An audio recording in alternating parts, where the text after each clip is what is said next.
was a person who loved the city.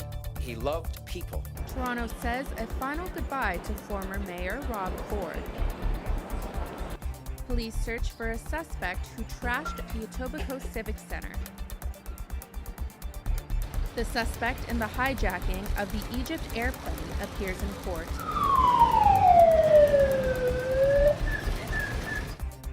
Hi, and welcome to Humber News. I'm Natalia Vega, coming to you from our newsroom here at Humber College North Campus. The funeral for former Toronto Mayor Rob Ford is underway at a downtown church today. Ford died last week after months of treatment for a rare form of cancer.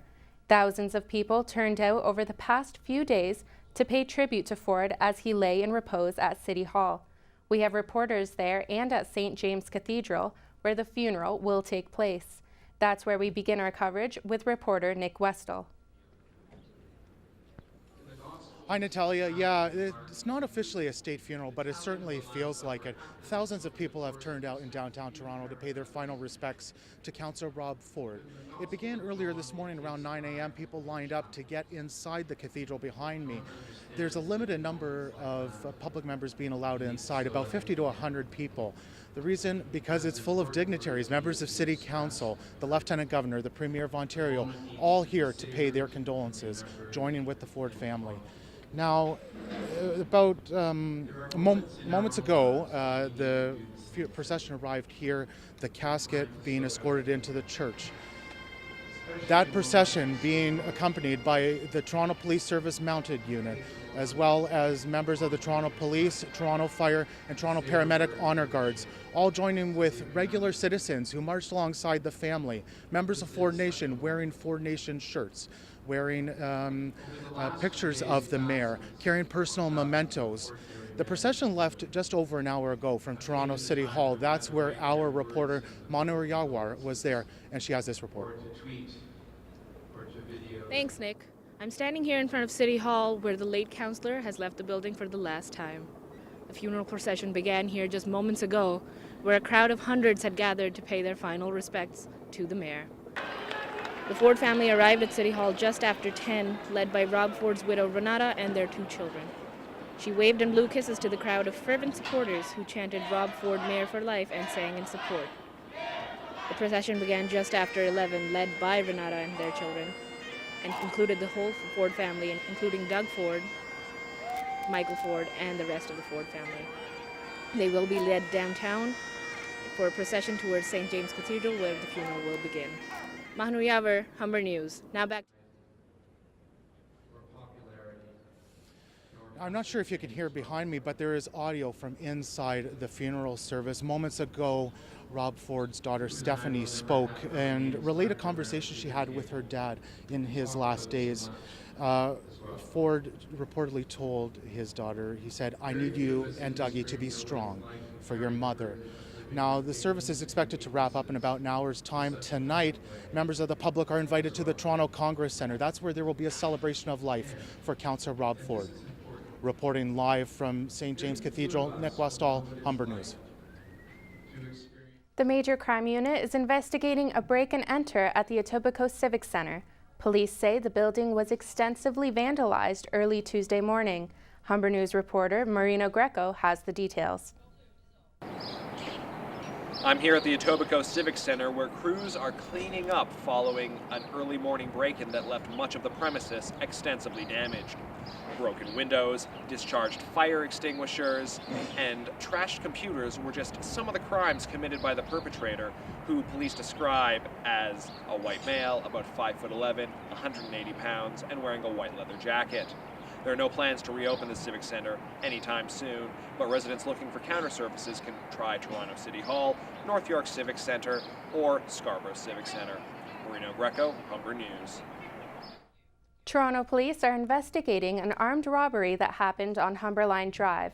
Police say on Tuesday night, a man was approached by 6 male suspects who stole his phone and displayed a firearm. The victim was not injured. Although the crime occurred off campus, the Department of Public Safety has been making Humber aware of the situation. It says more security measures have been taken to ensure safety on campus. Anyone with information is asked to contact police or Crime Stoppers Anonymous. It may be one for the record books. The annual general meeting of HSF got underway this morning, but as we hear from Katie Jones, it ended shortly after. Well, the 2016 annual general meeting is underway, and so far roughly about 50 students have arrived. The HSF board has started off the meeting with going over what they're going to be talking about today, which includes ratifying the 2016 election results. They're going to be speaking about the budget and what they're hoping to spend their money on in the upcoming year, and also any changes or additions they'd like to make to the Constitution. After that, the floor will be given to the students where they can ask any questions that's on their minds. I'll have your full detailed report tomorrow. Katie Jones, Humber News. Overseas now, the man who's admitted to hijacking an Egypt Air flight is being detained by the court for 8 days. Saif Eldin Mustafa appeared in court today for the first time. He's admitted to diverting an aircraft carrying 72 passengers and crew to Cyprus yesterday.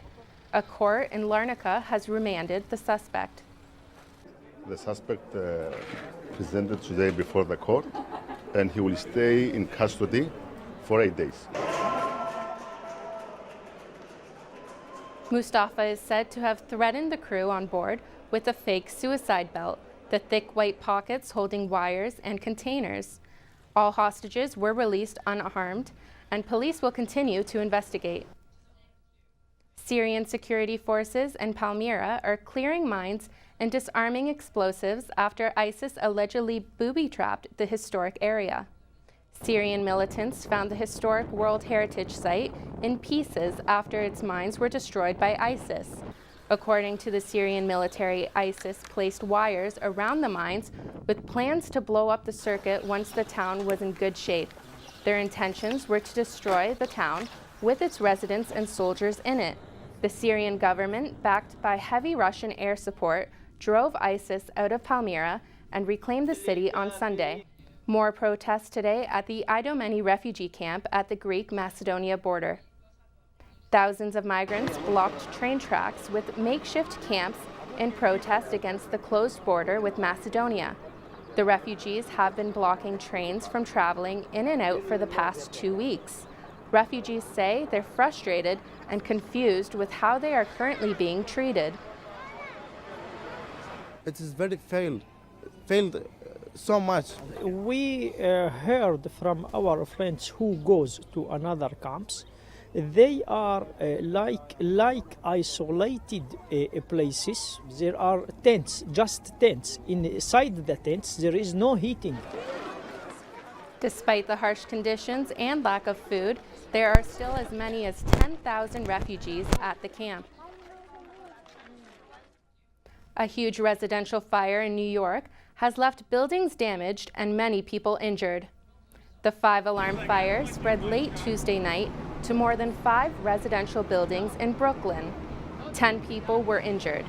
New York Fire Department Commissioner Daniel Nigro says the fire caused a significant amount of damage. It's a 5th alarm. There's over 200 of our members here tonight. We've had 5 injuries, not serious injuries, to civilians. Many people homeless, unfortunately, right now.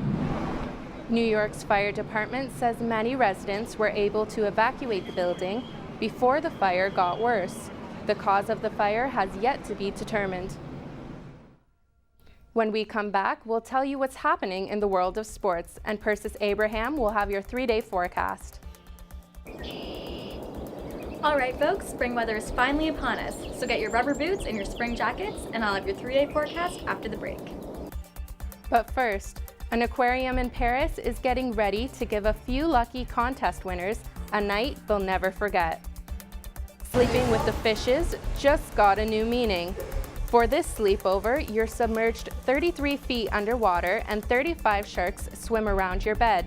A select few will be flown to Paris during the 3rd week of April and will be given a night tour of the aquarium. The contest is an effort to raise awareness of how important sharks are to the ecosystem and what their behavior is really like. You realize that they are not these mindless killer portrayed in the media, and you start to like them and you understand they don't want any harm to you. Contest winners will be chosen on April 3rd. And for those lucky people chosen, maybe don't go watch Jaws before you go.